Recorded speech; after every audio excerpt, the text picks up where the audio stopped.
This is the Real Estate Investing 365 podcast, your go-to source for real estate investing strategies so you can start living the life you want and get where you want to go. With your host, Justin Hanna. AJ, hey man, thanks for being here. I appreciate it. How's it going? It's going great, man. Thanks for having me. Good, absolutely. Yeah, AJ is, as you guys all know, I just moved to Idaho, but AJ's a local Idaho native. I would say local Boise native, but I think he kind of grew up around Meridian, where it's the busiest now in the valley. Yeah. Grew from Burley, a town that nobody knows of. It's in southern Idaho. Really small farming community. My family were all farmers, and most of them still are, except for my family. And then we moved to Meridian when I was young, really like 8, and but all in Idaho. Never, I've always lived in Idaho. Okay. Yeah. It's taken some getting used to for me. Like we were discussing offline, I was born and raised in Northern California, and, we get more snow there than we do here, but the overall temperature isn't as cold, so it'll be warmer most days than here. It's like steady 35 degrees for weeks on end. And I'm like, man, and this is the warmest place in the entire state. So yeah, I was just looking it up. It said Stanley, which is a couple hours north of here, is like the coldest city in the nation. Yeah, it's the coldest city in the nation, 270 days a year below 32. Yep. I'm like, man, that seems not getting suntans up there. Yeah. Smack dab in the middle of the Northern Rockies. It is like a funnel for cold air. Yeah, but it's beautiful. So as you guys can see behind AJ, that's some of the beautiful terrain around here in Idaho. So, well, I'm sure everybody's heard of you before. You've been on Bigger Pockets. You had a great episode in there. I think one of their most popular episodes, I assume, and a lot of other podcasts. So why don't you give people a little rundown of who you are, where you came from, and how you got started in your niche of real estate? Yeah, absolutely. So, I don't have a background in real estate. A lot of people come from real estate. I come from the insurance world. My father sold insurance, and I followed in his footsteps. And I loved it. I was one of those guys that just loved working with his dad. First of all, my dad was, kind of like always my hero. I was like, oh, he's so smart, everything else like that, charismatic, and you just wanted to be like the guy. Yeah. And so he taught me some really fundamental principles, and that was the benefit of residual income and the benefit of sales. Now, these were good core strengths to learn early on. There's huge flaws with them, which we learned, and I can get into that, but we made our money on commissions. So the only set income that I ever had was when me and my wife were first married, and I was working for an insurance company as a sales rep, and I got paid $800 a month. That's my only salary I've ever had that wasn't based off me in my life. And we were living on Pell Grants at the time, which was government assistance. My wife made way more money than me working at a Chinese restaurant. But I saw my dad, and he's out selling and doing commissions and big deals and everything. And I thought, this is the way to go. And the reason why it was a industry that it was really hard to get into, right? You starve for years. But then when you make it, you can make great money. You're making 6 figures, everything like that. But it's all dependent on your activity. So if you want to make more money, you go out and make money. But the moment you stop, your income stops.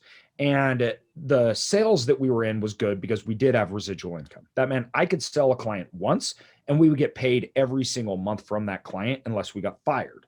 Now, the problem was businesses and brokers, they transact and you lose accounts. So if you ever stopped working, all your accounts would leave you, right, very quickly. Right. And we had his brokerage firm was based upon these clients. And so we'd go in and you'd grow the brokerage firm, and we focused, everything was on revenue because we were all cash based, nothing else. And it was just sales. Because of this though, me and my wife lived on a fraction of our income. When we bought our first house, we had more cash in the bank than the house was even worth. Yeah. We never knew. I mean, my income could go down by 30% when a client left us. And so the cash flows were so important, and they ebbed and flowed. That means we had to limit liabilities, and we had to really focus on what the P&Ls and the cash flow and how to achieve more and more cash flow. These were great skills to learn, right? And when we got in the early 2000s and I decided, hey, I'm going to match this with real estate investing, I couldn't figure it out because everybody was getting rich on real estate. Everybody I knew. Yeah. I had friends that were younger than me, and they were like 19 and they're telling me they're a millionaire. And I was like, man, I am an idiot because I can't make these numbers work, right? Because all I was looking at was revenue. I didn't understand this whole thing about appreciation. I didn't get any of this stuff. So instead, I was like, well, I can't make any of this work. So me and my dad decided, well, why don't we look at something else? And there were small storage facilities. And nobody at the time was investing in storage, right? I mean, we were buying them at 12 caps. So everybody else was buying these multifamily, single family homes that were extremely negative cash flow. And we didn't understand it. It's not that we were smart or anything else like that. And like, oh yeah, this isn't sustainable or the world's going to, no, it just didn't make sense on a cash flow basis. But then when we looked at these storage facilities, we're buying them at 12 caps and they were very cash heavy, but nobody wanted them because it was really in a kind of an untested market. It's the newest real estate asset class out there. And they didn't quite understand the mechanics of it. It wasn't like, in a lot of aspects, it wasn't passive, like walk away kind of thing. You didn't lease up, walk away. And some people said this is way more risky because you have month to month, like they could leave at any time. Well, none of that mattered to us. We completely understood that, right? Yeah. Yeah. We looked at it and said, how could we maximize the tenants that we got in? And how could we improve those revenues? So we could buy them at high cash flow, 12 caps. And then I started working on understanding how to improve the overall revenue. And that became a basis of a strategy and that we built out. And when we started, I mean, this is super small. We're talking about like Bonners Ferry, Idaho, that I say this multiple times, but only because it's true. There's more grizzly bears in the area than there are people. And that's what we're buying, right? Mom and pop gravel kind of stuff out in the middle of nowhere, storage facilities that we could obtain. And there wasn't a lot of competition. And we just kind of did everything. We hired a management company at one. They destroyed, and occupancy went down to 50%, fired them. And we just stepped in because we had to and started doing things. We shot it straight back up to 96%, focusing on very simple business practices. Like what tenants are we trying to achieve? Marketing, revenue management. And it was during this that we're growing sales. We're making a lot more money in sales, right? I started doing acquisitions of brokerage firms because I got to a point where I'm like, my time is capped. I can only sell so much. So then my income became completely capped. And that was very frustrating. And so I thought, well, what if we went out and bought a brokerage firm that had multiple clients, right? That's good until some of those clients leave. And then you have the debt owed on it, but yet the assets are intangible. And I don't control the revenue. And this, in the whole entire thing, became the problem with our business and sales and everything in general. I don't control the revenue, and it's all based upon time. And I came in my kind of late 20s now. We had a couple storage facilities, but we stopped in 2005 because we're like, none of this makes sense at all. And so we just focused on sales. And it's one of those periods in your life where you're like, I realized, I don't have anything to complain about because I make good money. I have a good lifestyle. I'm my own boss. I'm in charge of everything that I do.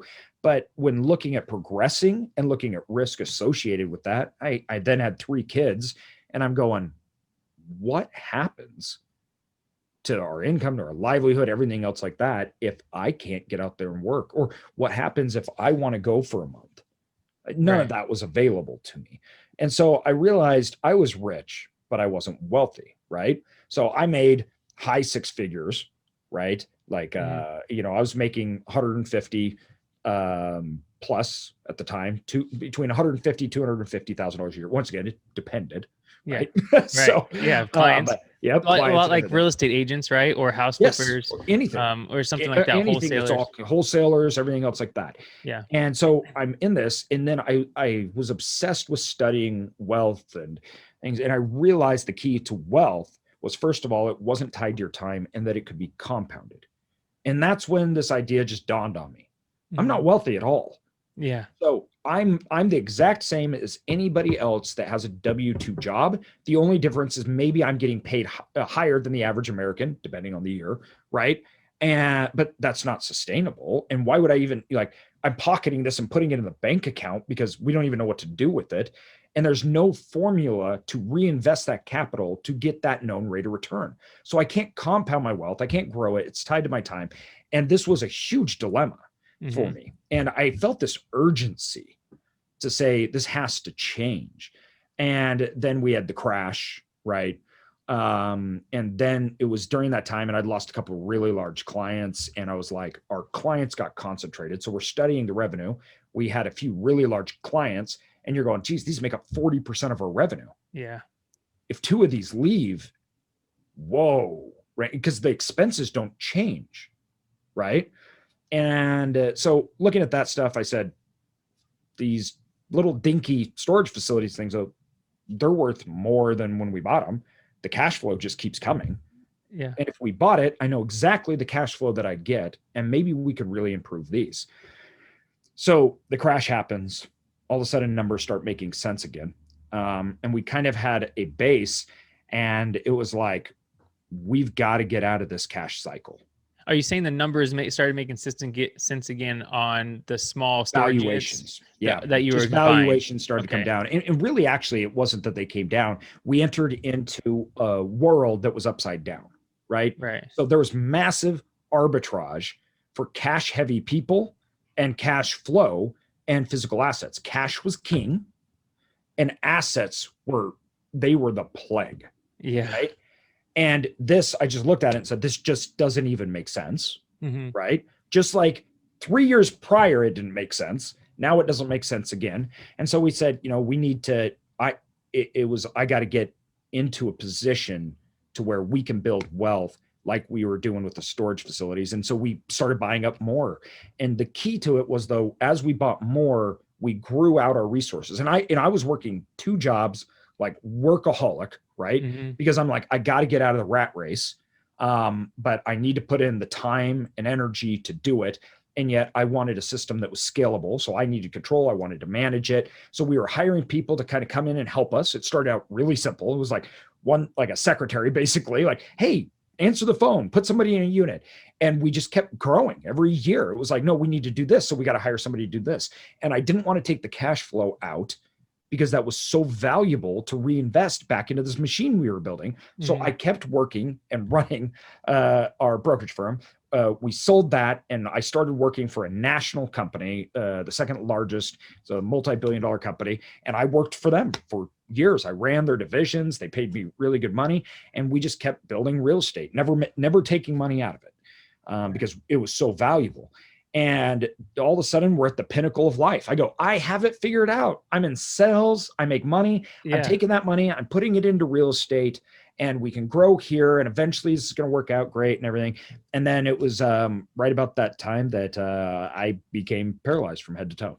Wow. Paralyzed from head to toe. How did that? So which you were been thinking all along, like, what happens if I lose my clients? What happens if, these big companies don't keep using us? Then my income goes down. And so you kind of had already thought, like, what happens if something happens to me? Which is a lot of people today, especially during Corona and all this time, you might have a secure job or whatever, but you don't know what is going to happen. People lost their jobs. Of a paycheck. It's a artificial reality in which we think that every single 2 weeks or every single month or however it works, you're going to get money in your bank account. It disassociates us with income and revenue. So the paycheck can warp the mind and creating a false reality of security, right? I never had that with sales. I always knew, hey, listen, and I still do. Yeah. Tomorrow I could be gone. Yeah. And that is a very valuable lesson.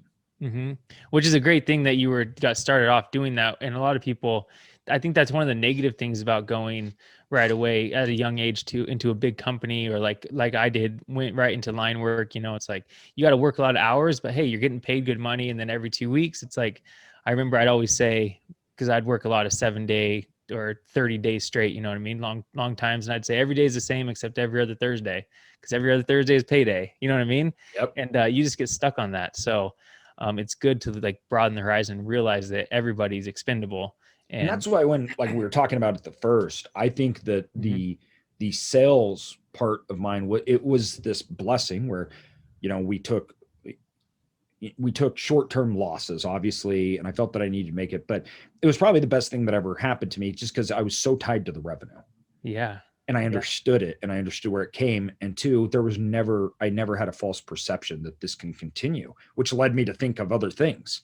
It led me to think of, where's the money coming from? How's it going to grow? Things that I think, once again, people go work for big companies, you never think about, right? They tell you you're a great person, you're going to grow, that kind of stuff. And then one day they fire you out of the blue, and you're like, and it's shell shocking. Yeah. Right. When I had a client fire me, I was like, yep, got it. I already knew eventually, some portion of you that's going to do. So I was getting fired all the time. Yeah. So there was never a shell shock it was just, I was very intimately involved that revenue comes and goes, and I have to work really hard to protect against that. Sure. That was a huge blessing. Okay. So out of nowhere, you become paralyzed. Did you get an accident, or kind of what happened, and what happened to your mindset and your families? You kind of just probably gave up and then went on assistance, and then you're living now with no job and no business because you just gave up, right? Yeah. So, yeah, exactly. I just gave up. Yeah. I could. Thought crosses your mind when you can't speak and you're hooked to tubes. It was out of the blue. I was in California, and I got sick. Nothing crazy or anything. It was like I was under the weather, but I was feeling weird. I couldn't quite explain it. We left California. We were at an event for the brokerage firm that I worked for. And we went home, and that next day I was like, man, I hurt or whatnot. Went to the hospital. They're like, you're totally fine. Went home, and then within a few hours, I could no longer walk. Went to the hospital. Within a few days, I stopped being able to breathe. They put me into a coma. And when I woke up out of the coma, I was hooked to tubes and couldn't breathe, talk, nothing. And I was on life support, and I was there to stay till hopefully I got better. Wow. So, what did it end up being? What was the It's diagnosis? Something called Guillain-Barré. And Guillain-Barré is when it happens randomly to 1 out of every 1 million or 2 million people. And there's certain causes and things for it that trigger it. That's what it's called. It's a trigger. And it's when your white blood cells attack your central nervous system and destroy your body's way for your brain to communicate. Most cases are fairly mild. Mine was extraordinarily severe. I guess. If you do something, you got to do it big, right? So go all in. It got to go all in. So I was on life support for multiple months, not being able to communicate at all. We have these little clear things that I would use and look at as we tried to talk to them and tell them where the pain was, because I was in an immense amount of pain. So I didn't sleep for weeks.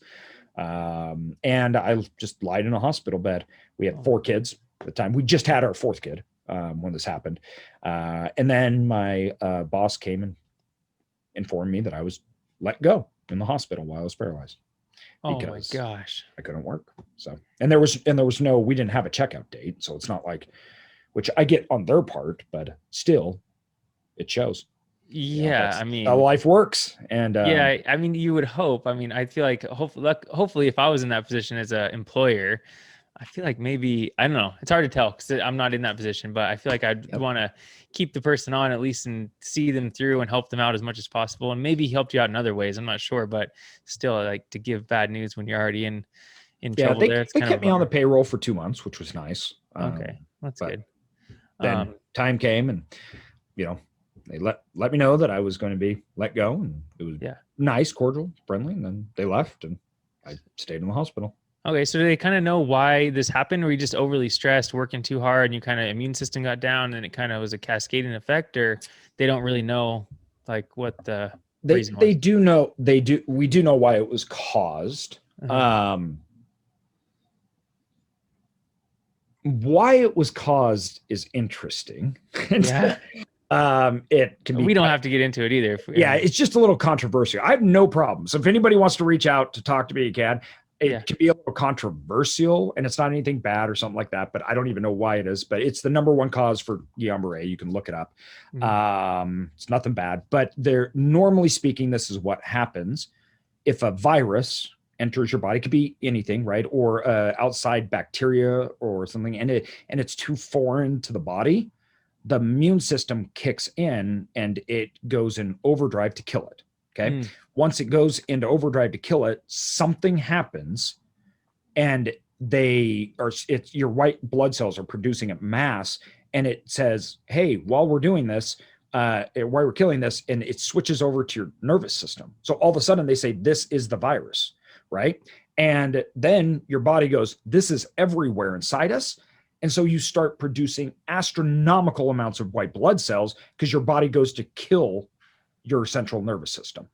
And so it's fast. It was like, I'm totally normal. I'm at a corporate retreat event.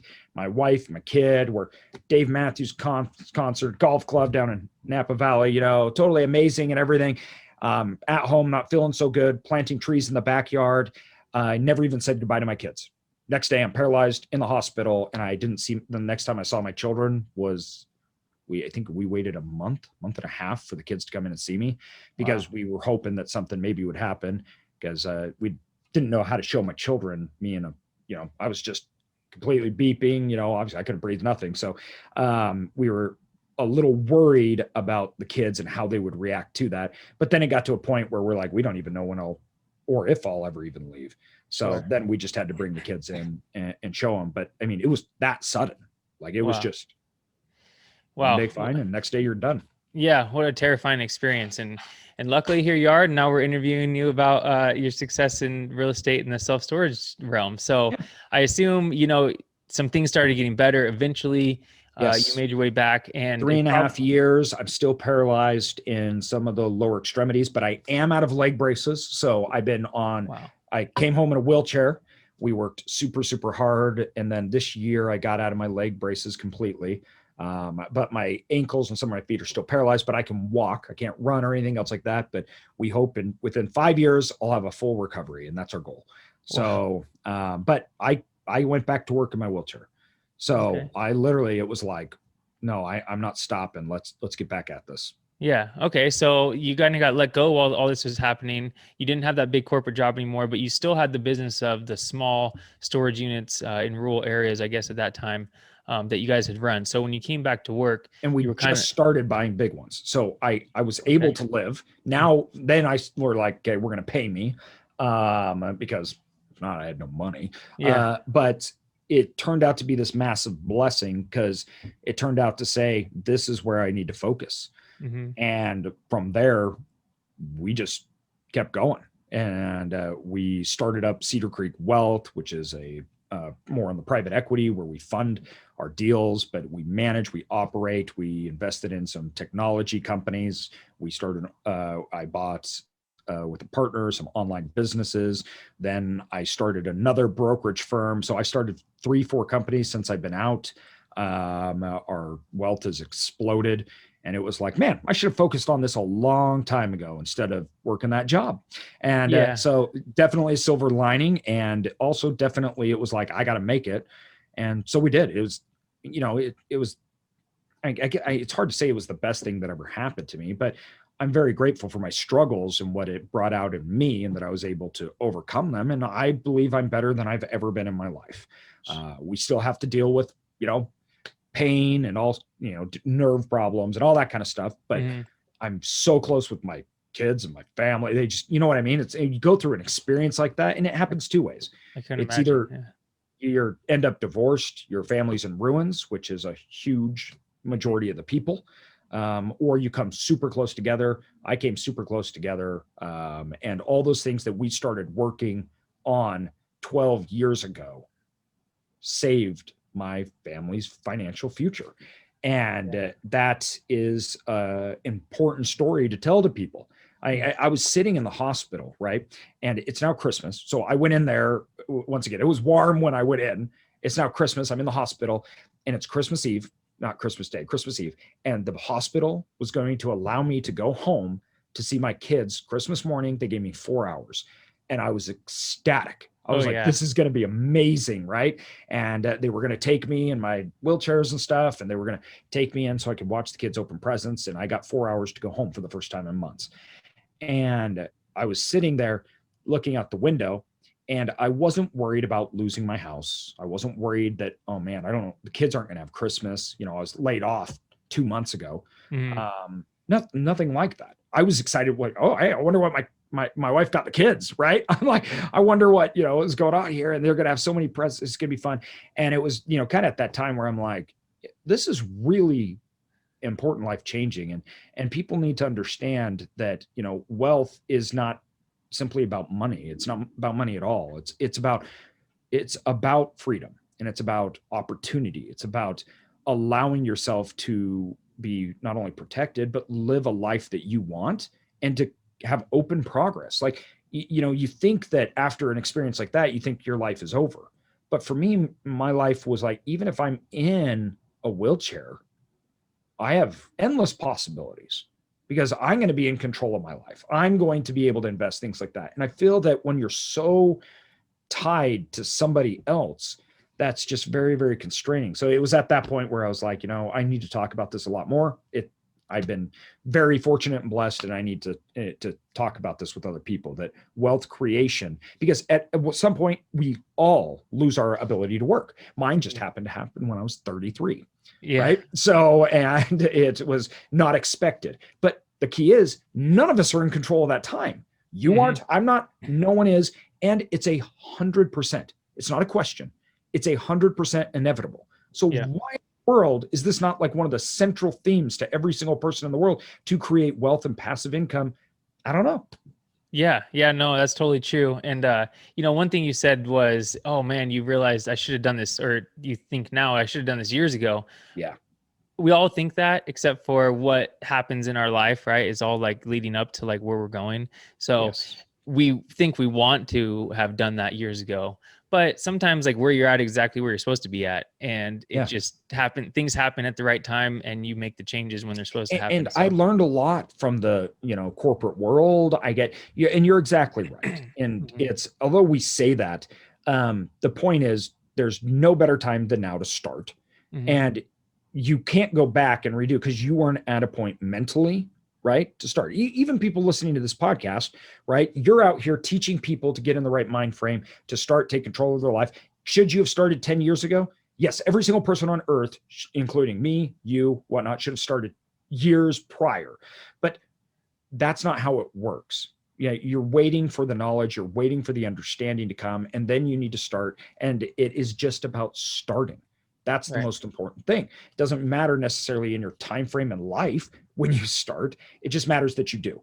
And there's a process. I started the educational process because of the fear that I had of income loss, right? And all that. That was all leading up to this. And that created a base to where we could scale to over 150 million in assets now, right? That what you just said, that wouldn't have been possible if I started out that way differently. Like if I would have started out in real estate while I was in college still, or right afterwards, and I was doing single family homes, that wouldn't have led me to the path that I'm on today. So you're exactly right. It's about important taking what you got and getting started and creating that path. Yeah, totally. Yeah, that's cool. So you ended up, you got out of the hospital, you're in your wheelchair, you went back to work and you said, hey, we're just going to like focus on this business. Do you have partners in that business or is it just you? So it was me and my dad. And my brother-in-law. So he came in. So when we first got started, me and my dad were like, we're going to buy this and everything. And my brother-in-law was an accountant and he was getting CFO and stuff. And we're like, okay, well, this is like, we need help, right? And so we brought him in and then we kind of created this whole thing and he became a partner and we've just every single year built it from nothing. It was like we were taking Post-it note stamps, putting them on the walls. Like, well, what should we do if a tenant does this? I don't know. Because at the time, there was no books. There was no podcasts. That didn't even exist. We literally just had to figure it out by doing. And we just created it from scratch, all of us. And it was awesome. It was fun. It was one of the funnest things that I ever did. And it was, we all didn't know. We were learning and growing together. So that was, you know, that's part of the whole thing is the journey is the journey is how you get there. It's what we learned from those early things that we can now capitalize on today in ways that we could have never capitalized on back then. Yeah, it's part, and everybody says enjoy the journey. You know, people that are older, people that I guess have more insight into it. And it's one thing I struggle with, and probably most people, it's like, Me too. I just want, like, I'm excited and I want to just get to where I want to go. Yes. I don't know necessarily always where that is, because I feel like it's an ever moving line. It But is. it's hard to sit down and be like, okay, well, this is cool. Like, I'm happy to sit here and call off market properties today and call sellers and call this. And it's hard to like get in that frame of mind because you're kind of anxious all the time. Well, and what I found, and this is a great point that never gets talked about enough, because most people that are listening to this podcast are these types of people. Yeah. I'm goal oriented, right? Or I just have a desire to change or get somewhere where I want to go. And that transmits into anxiousness or anxiety. And it's hard to enjoy because I'm like, we got to go. And that basically describes my entire 20s. Yeah. What I learned, especially after being paralyzed, and we built this around our core tenets, was that this habit that I had of putting a monetary goal on things was robbing myself of what my true, like why I was really doing what I was doing, right? And that was creating an anxiousness about me because I wasn't hitting a certain goal. And so I had my whole goal frames completely wrong. Because like you said, you're like, oh, you get to that and then you're not happy. You're like, well, it never had to do. It wasn't like, oh, I became a millionaire. When I became a millionaire, it was one of the most depressing moments of my life.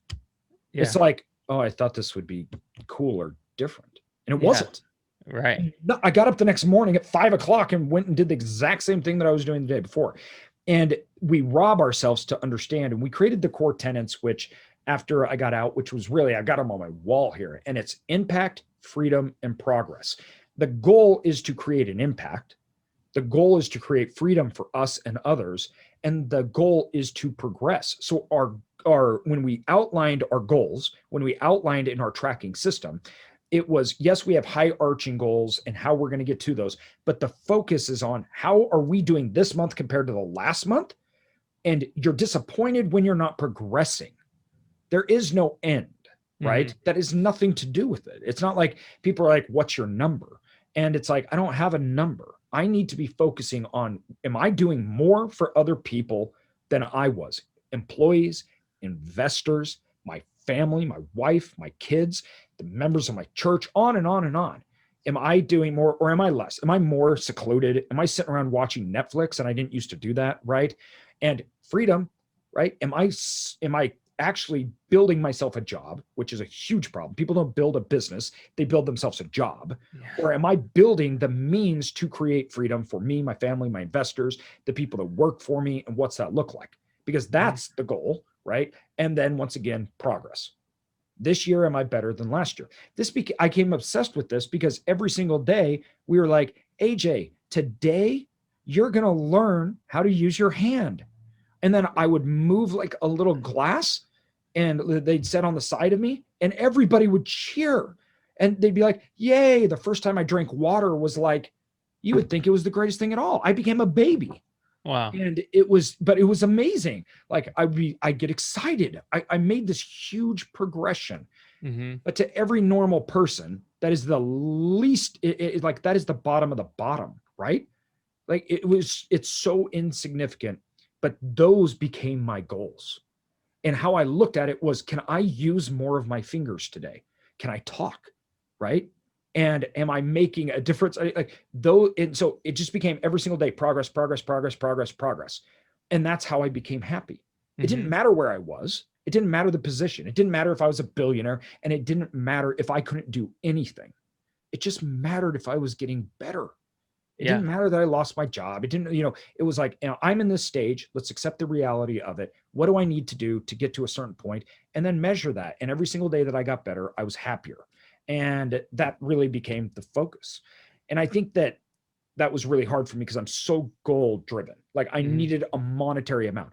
The monetary amount was a measuring stick that helped us understand progress, but it was never the goal.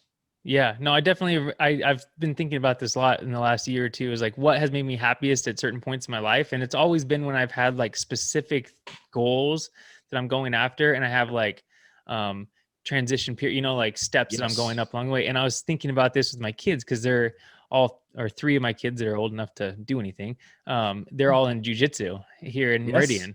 And I was looking at the belt system for the kids. And I'm like, dude, there's like 40 dang belts, right? And I'm like, Yeah. well, my first thought was like, well, they charge us for every one of those. But then I was like, no, it's probably because it keeps the kids interested. You know, they have like so many belts and they go through them quickly that it keeps them interested to keep climbing the ladder and getting better and better. So why do you think corporate America kills everyone? They're stuck in an office. And it's not that they're stuck in an office. People don't care about being in an office. They care about that I'm going to go somewhere. I'm going to have an impact, that I'm going to do something. What they see is there's 5 people in an organization that has 10,000 people. They're the only ones that get to make an impact. They're the only ones that get to make a decision. And they're the only ones that get freedom. They impose rules down below. They give to you, which you need to accept. And there is no real movement. Yeah. Right. And I think we talk about like career progression, everything else like that. And those are all buzzwords because corporate America has figured this out. This is a problem. But at the end of the day, you know that out of 10,000 people, the odds of you becoming one of those 5 people that actually get to make decisions and actually have freedom, right, is virtually non-existent. Yeah. And it doesn't matter. You could be the best in the world, and that has nothing to do with it. That is like soul killing. And it has nothing to do with that they make more money. It has nothing to do with that. It's the fact that they are not making an impact. And you know in your heart and in your mind, there's no progression here. I'm going to be sitting here 5 years from now doing the same thing. And then after that, if I get a new boss and they don't like me, they're going to fire me. And then when I'm fired, I'm sitting at a couch at home saying, I haven't done anything for 10 years and I feel like I'm in the same spot. Yeah. It's just the progression part. As humans, we need it. Totally. It's important. You're saying it's so funny because I felt that same way as a lineman. You know what I mean? Like I had my progression through my apprenticeship and then I became a journeyman. It took me like 3.5 years, you know, and then as you're a journeyman, you kind of get a little bit better, but unless you're going to, you know, then you move to foreman. And then at that point, unless you go into management, which then you'll make less money really because you don't get the overtime. It's like, you're kind of stuck. So at 23 years old, you know, I was topped out. I was making, you know, a couple $100,000 a year. And I was like, well, that's great for the next so I ended up staying there for another 10 years after I became a journeyman. And made several 6 figures a year, but there's no upward trajectory. Like I knew I was sitting next to a guy that was 65 that's been doing my job for 35 years and we're doing the same thing. And I'm like, okay, I need to do something else. That's the problem. And that gets down to why we do what we do. And too many people formulate goals and pathways against what is really actually important to them, right? And to everybody else. And what you just said is amazing because you found that out early. I found that early because I was doing strictly commissions, right? So I had, you know, I had this point but I scaled up quick. And then I realized this is as high as I go. There's only downside from here. We were lucky we found this avenue. Most people don't figure that out till they're in their 40s. And that's just truth, right? My dad didn't figure that out until he was in the 40s, right? My dad worked for corporate America for his entire life until, you know, I was a teenager and left the house really. And then he's like, hey, I'm going to go out on my own and do sales because at least I'm in control of my life. Well, I think people might figure it out earlier or they might have the idea, but they get caught up in, you know, they have a family, now they have bills, they have the house, they have the cars, they can't leave their job because they don't have any savings, they don't have any investments, they're not making money, they don't have a way to get out. You know what I mean? Trapped. So which adds to the anxiety, right? And that's the beautiful thing about real estate is because you can do those things that you need to do to protect your family, you know. And I get people can get really frustrated because they're like, you don't get it. And I'm like, I have 4 kids. Me too. 4 kids, I get it, right? And it's like when you look at what you got to do compared, not only is it really hard, but real estate allows you to do that. You don't have to quit your job to go to start up a company that, you know, has a huge odds of failing. And then you don't know if you'll get your job back. And now you're risking your family because these are real concerns, and people that don't take those concerns to heart or even think about them, that's concerning, right? Like, no, you need to worry about the kids and protecting it. Real estate offers every one of us the opportunity to keep taking care of our family. I could still do sales, which I did for 12 years while I did real estate. My family never had to suffer, right? Anything like that. Now, once again, too, we lived conservatively, but that's fine. Who cares? Right? That has nothing to do with it. And then I spent my extra time while particularly my kids were young, right? Doing real estate and everything. But my kids come to the office. They came and they do it with me. I spent time differently with my kids than I think a lot of people do. And that was okay too. But now we're at a point where I've got teenagers, right? And we're like, okay, what are we going to do this year? Well, why don't we go to the Virgin Islands? Why don't we go do this, right? I now have options. And it's up to me if I want to spend time doing that or growing. I have that freedom to do it. But it's so few things that we could ever do that give us that ability to do both. Take care of your family and still build your pathway. And then like you did, you got to leave when you were ready to, right? Me, not so much, but I was prepared, right? So it was fine. Yeah. You know, I lost 60% of my income, but I lived once again conservatively. And two, I get that's not fair to say because I made a lot of money. I'm not right. I was running a brokerage firm, high sales, and we had a lot of assets. But that's the point. It took over a decade to get to that point, working 2 jobs. But real estate provides that ability to do. Right. If I wanted to go start up and leave corporate America and go start up my own brokerage firm and my own sales firm, I could go 2 years and not make any money. Yeah. And then I got either debts or I've gotten rid of all my cash flow, my kids' college funds. And now I'm going, my family's in a horrible spot and I got to go get a job just to get back right to where I was when I left. But now I have no more money left or I went broke, right? You don't have to do that stuff with real estate. That's incredible. Yeah. So, well, let's talk about that then. Let's kind of transition to the next part. If, you know, obviously everybody listens to the show and your show and all the real estate shows, they obviously have interest in doing it. They want to grow their real estate business, either to leave their full-time job or to prepare for the future. How does somebody get started and get into start an actual real estate business, not just a side thing of, you know, buying a rental here and there once a year or something like that, but how do they actually start a real estate business? What do they need to do? Started, this is the most important thing. This is what I speak on a lot. And I think I kind of made a name for myself in the self-storage industry because of this. I went to conferences, right? And I'd go stand up in front of 2,000 people. I'm like, none of you own real estate.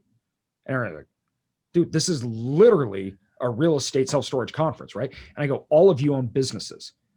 And for all of you that aren't running them like businesses, here's my card because I would love to buy your asset.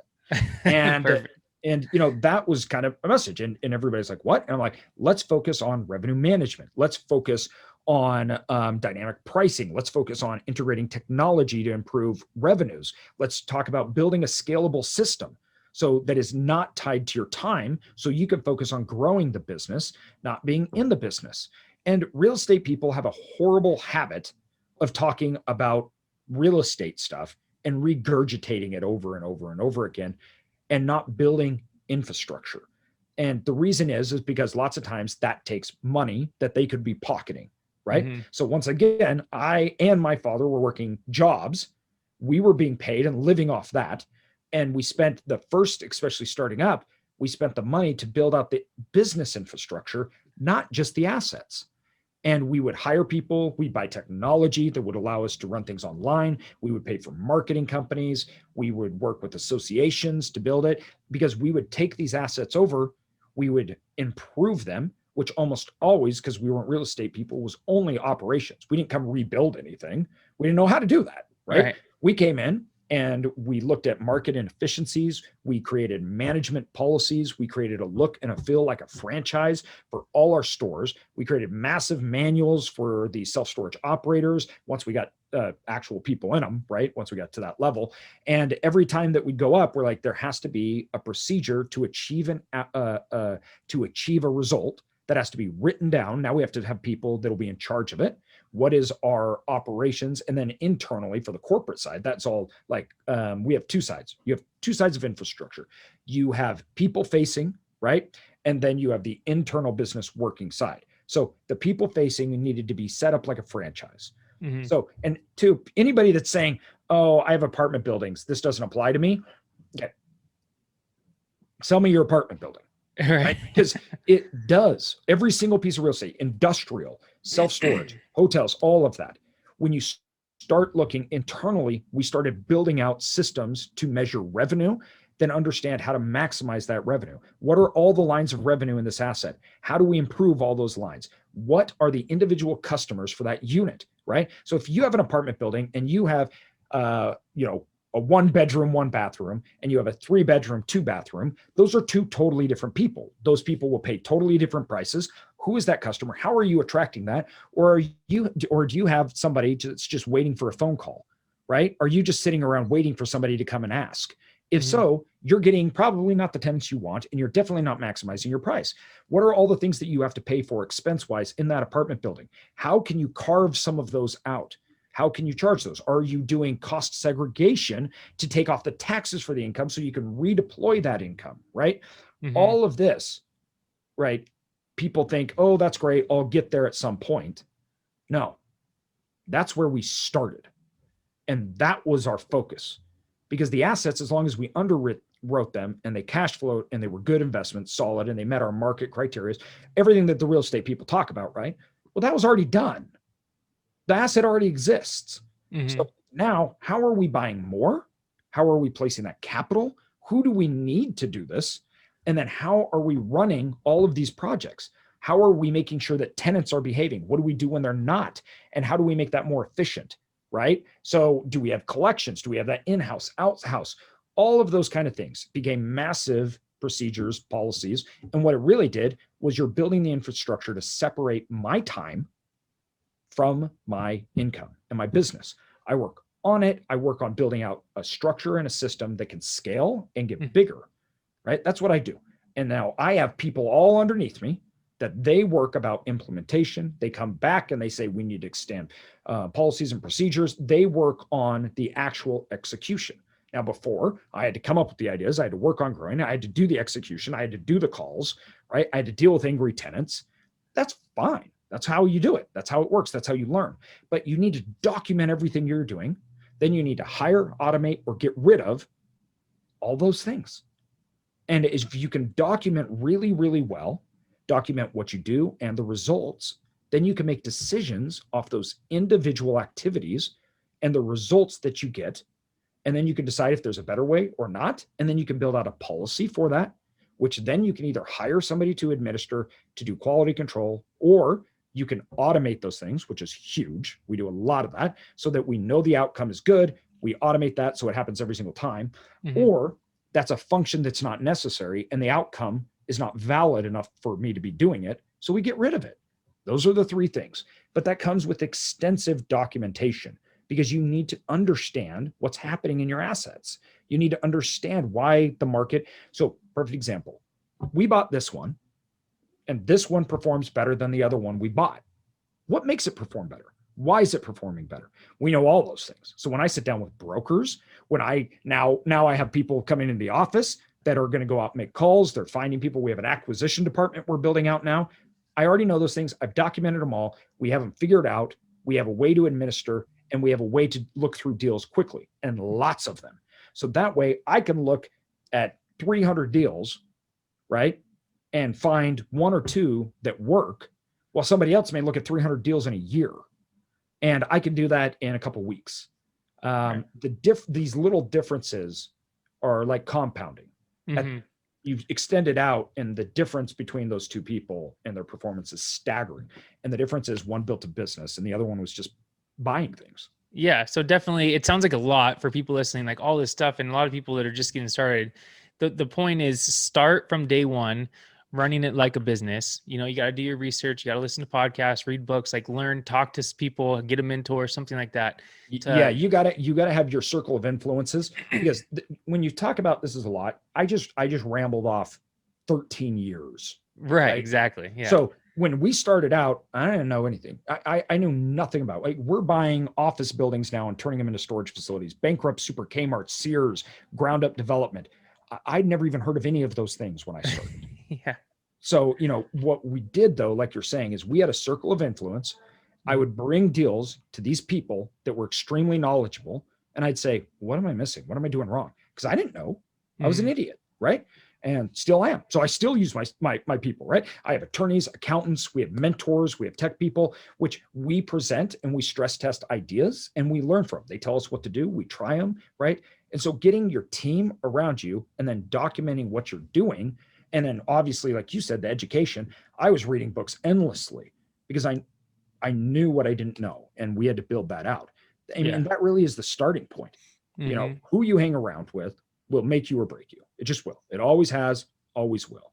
If you Totally. don't have any resources to obtain, not knowledge as in general knowledge, but applicable knowledge. And when I look at applicable knowledge, I mean applicable to circumstances, right? So you could read a book, but then you say, how do I do this? Then you need to find somebody that can help you. So maybe you're wholesaling.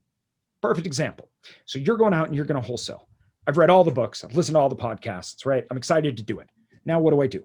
Well, you need to go find a successful wholesaler, and you need to get a mentor, and you need to spend once a month taking them out to lunch and getting on a few phone calls with them and asking them and getting that feedback. I've got a deal. Could I run this deal by you? That is circumstantial knowledge. And that's how you act, right? General knowledge is great, and it's 100% important. It's foundational knowledge, but circumstantial knowledge is the knowledge that you need to do. And if you don't have anyone that can give you that, it's very hard, because books, podcast, it is not catered to your circumstance. So that feedback isn't applicable. Totally. Yeah, no, I totally agree. And I did the same thing. You know, I have a mentor and all that sort of thing. And it's okay if you have to pay for it. A lot of people don't want to pay for it, you know, just watch out for gurus. But at the same time, you do your due diligence, just like you're going to buy a property looking for a mentor, you know, talk to people, talk to them, you know, and you'll be able to figure it out. And if it doesn't work, then get a different one, you know? So is it still, a lot of people wonder, you know, where we're at 2020 or 2021, I guess now, and where we're going in the future. Is it still possible, let's say in the self-storage, to go out there and buy these little mom and pops and kind of grow like you've done? Oh, absolutely. I mean, you got to understand, you know, of course I'm biased, but I'm biased because of the numbers. So self-storage is hand down the number one commercial asset for a beginner to get into. Why? And I'm going to tell you why. It's not because I love it. It's not because I think it's great. It's not because I'm nerdy. It has to do with the numbers. So when you're looking at the overall supply in the market, 75% of self-storage is completely owned by mom and pops, single operators. 75%. Every single asset class outside mobile homes is inverse of that. So it's only 20% that's owned by mom and pops.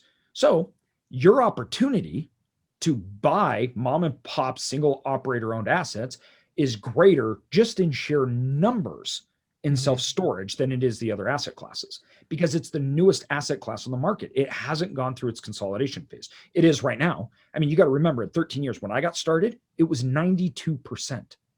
Jeez. So 92% was owned by mom and pops. Yeah. So it's consolidating, and that's speeding up.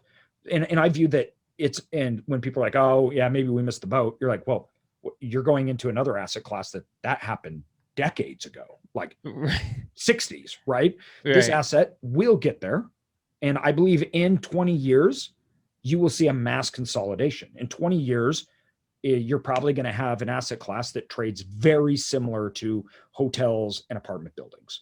But right now, it's not there yet. And yet there's more technology and more resources for you to get into the industry than there ever was when I got started. There was nothing, no books, no anything, and definitely nothing good, right? We'd have to go to ISS or SSA down in Vegas and try to understand. And we got in there, and there's like 10 people sitting in a room. Some dude's got a wife beater and overalls sitting next to me, sitting there like looked like he came straight out of nowhere land, Oklahoma or Kansas. I can say that about Kansas because my wife's from Kansas. And so, we're looking at this guy talking. He spends the entire time talking about domain names and how that's the next big thing to get rich. Didn't even talk about self-storage. Right. And the lack of expertise in the self-storage industry was staggering, right? And so there wasn't even a good place to go to get reliable, good information. So now you still have a fragmented market, right? And you have a good base to get quality information off that's now coming up, right? It was one of the reasons I wrote the book, started the podcast, everything else, because there wasn't anything out there. And I'm like, we got to put good information out. But those things really help you. Now, the other thing that I think is really important to understand in self-storage is the economics of self-storage do not work for funds unless they are big. So what I mean by that, if you look at a storage facility that's 10,000, or let's say a 50,000 square foot storage facility compared to a 50,000 square foot apartment building, hotel, any other commercial asset class, right? The revenues associated with that square footage are astronomically lower in self-storage. right? In apartment buildings, you get like what, $3-4 a square foot, right? We get 60 cents. Yeah. So what happens is the funds, when you're looking at asset classes that are smaller than $60,000, the economics don't make sense for these guys to buy them, right? Because the revenue isn't there. Now, for every normal person, though, it works. It worked great, right? So I'm at the point now where I only am buying large facilities. I focus only on 60,000 plus, right? But once again, you don't need to. That's because we got to over 150 million in assets. I have a whole team, everything that's like that. Yeah. But if I started over again today, I'd go straight to third tier markets and I'd go straight back to the mom and pops and I'd scale up from there. Okay, so I want some actionable stuff before we kind of transition out. Everybody needs to like go and obviously read your books. I think you have 2 books, right? One, but we do have the podcast and some other stuff. So. Okay, 1 book, read your book and listen to your podcast. So they need to do all like the learning process and everything. And they need to identify their market. But once they get that figured out, tell them how to go out and find, because it's kind of hard to find, local small mom and pop self-storage units maybe. So how do they go and find them and then start calling the sellers and say, hey, do you want to sell them? How do they find them? Okay. So I'm going to take this in 2 approaches. Great question. And I want to get extraordinarily actionable. So one of the things that you always have to look out for, like you talked about in the information and gurus, lots of people are trying to sell you into some $50,000-$60,000 coaching program, right? So that's just avoid those people altogether. Right? Yeah. Don't get in somebody's funnel and you're always trying to get information. You can never get it. Right. There's a few people in self-storage, including the associations and me, that are like, we're going to give it all away for free because we make our money on storage, not on teaching people. Actually doing it. Yeah. Actually doing it. And that's helped me get deals. That's why I do it. Right. So people listen, they hear my stuff. They say, hey, you're good. I got a great deal. And I go in and I partner with them and we buy it. That's how I make my money. So getting deals depends on you, what I call being the bear. So you go up like, Idaho grizzly bears. I guess that's the whole thing. My wife makes fun of me for it, but I'm a fly fisherman. And you go to the river, right? You see some guy fly fishing. He's trying to match the hatch. He's hoping the fish are going to be in the mood. He's hoping the moon's right. All this crazy stuff, right? That us nerdy fly fishermen do. And you look over and a bear walks up to the middle of the river, sits down on a waterfall, and fish jump into his mouth. The reason is the bear put himself into the path of opportunity. So the fisherman's hunting, the bear's letting the fish come to him. And I wanted to be the bear because I wanted the deals to come to me. And I construct this into 3 ways. First of all, hunting always happens. So I identify markets, I identify storage facilities, and I do that through online or driving, Googling. Keep it simple. Go Google Earth it. Storage facilities are the easiest buildings to find. They're long, right, rooftops. I drive around in the markets that I want to be in, and I Google storage facility in this market. And then I look for the ones that are represented by the big boys and the ones that have good brand names. And then I try to find all the ones that Google can't even find. That's the real money. And then, so I actually identify, find out who they are. I go talk to the owners, which I purchased 50% or 60% of all our assets have come from us just going and talking to owners. Walk in. The key to this. So step 1, I'm going to give you the key to this. Don't go walk up to them and say, I want to buy your storage facility. Come on, people. That's not how this works. This is a people's game. You need to find out about them, what their needs and wants are, and how you can help them solve their problems. Don't make it about you, right? Ask them to mentor you. Talk to them. They're in self-storage, so they're obviously more successful than you are if you're not in self-storage, right? Yeah. You may make fun of them and say you're mom and pop and you're not doing it right, but at the end of the day, they have the asset, not you. So ask them, how'd you get into this? Care about them. You will find things and you will find ways to solve their problems, and then you can solve their problems and get the asset. So that's how we've done all of those. We got to know the owners. We are very sincere when we come out, right? And then we figure out and say, hey, we'd love to purchase your facility. If not, do you know anybody that wants to sell? And then they direct us to somebody else. And we still are friends with those people, whether they sell them to us or not. That's not the point. Yeah. The second part, okay? So the second part that we talk about, so you have, first of all, let me go back here. You have the actual direct identifying, right? The owners. The second part is networking. This is still a people's game. Start calling people, start understanding, go to your local meetups, right? Because what works for somebody, right, may not work for you. And what doesn't work for them may work for you, We've gotten a lot of deals that have been passed over to us from people that was like, this isn't my deal, but here's one for you. And I'm like, this is perfect for me. And we buy it. So networking is extraordinarily important. You got to get out there. And then the third part is just getting known more. Okay. So this is saying, I'm into self-storage. I'm interested in self-storage. So there's direct networking, right? Like me to you, like what we're doing right now. We're having a conversation. We're building a relationship. You say, hey, this guy AJ is the real deal. He's a good guy. So if I get one, I'm going to find it. But then the next one is more broad. Are you on real estate forums? Are you talking about self-storage? Are you getting information? Are you putting out there and telling people what you want? Right? So if you're doing all of these activities constantly, because I don't know where my next deal is going to come from. I have no idea. And you got to get out there and you got to make it known to everybody. But the real important part of this is brokers. Okay. So this third point, right? You're getting out there on forums, you're doing that stuff, but it's making the right type of professional as well connections. So you're talking about it, but certain brokers are going to be your best assets in the world. Our other half of our facilities that we've all gotten from brokers. They knew exactly what we wanted. 2, they knew we were serious. We knew what we were talking about. I'm not screwing them. So in all 3 of these, you have to be super authentic. Mm-hmm. You have to be super trying to help other people solve problems. Brokers don't mess with people that are going to jerk them around. Time is money for them. They're commission based, right? So you got to be serious. You can't waste their time. But 2, you need to find somebody that understands the industry. There's so many brokers trying to get into self-storage. 90% of them don't even get the asset class. And they're going to be doing a lot of this underwriting and telling you what's a good deal. And if you don't understand it and you're getting bad information, how do you know? So find people that understand the asset class. This can be everyone from phase 1 studies, brokers, attorneys, accountants, and build out your team, right? So networking peers, but then overall getting out there, understanding, finding out who the professionals are and linking up with them. And these are paid professionals. You do those 3 things and you're constantly doing them. And one day deals just start coming across your desk. And I think that you got to be very clear though on what you want, or nobody knows what to give you. Right. That's true.